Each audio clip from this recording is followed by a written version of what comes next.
Next సమాసంలో ఉన్నటువంటి అర్థ ప్రాధాన్యతను బట్టి, సమాస పదం యొక్క అర్థ ప్రాధాన్యతను బట్టి, అర్థ ప్రాధాన్యతను బట్టి అర్థ ప్రాధాన్యతను బట్టి 6 రకాలుగా ఉంటుంది.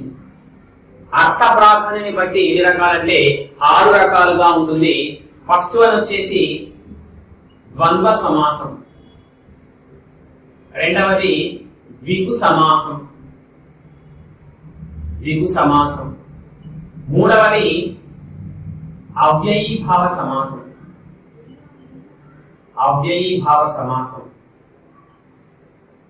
నాలుగవది బహువ్రీహి సమాసం, ఐదవది తత్పురుష సమాసం. వీటినే వ్యధీకరణ సమాసం అంటామండి, వ్యధీకరణ సమాసాలు పిలుస్తాం. ఆరవది కర్మధారయ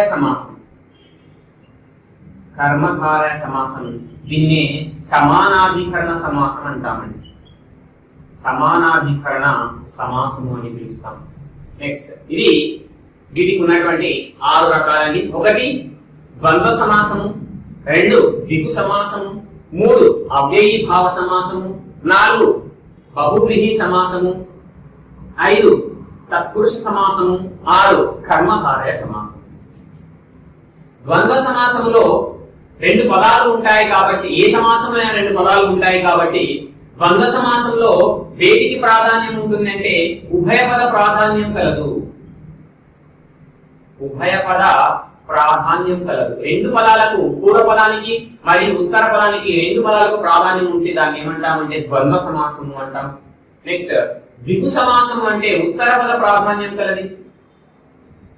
ఉత్తర పద ప్రాధాన్యం కలిగినటువంటి సమాసము, దీన్ని సంఖ్యాపూర్వక సమాసం అని కూడా పిలుస్తాం. సంఖ్యాపూర్వక సమాసం అని కూడా పిలుస్తాం. నెక్స్ట్ అవ్యయీభావ సమాసంలో భాగంగా పూర్వపద ప్రాధాన్యం కలది.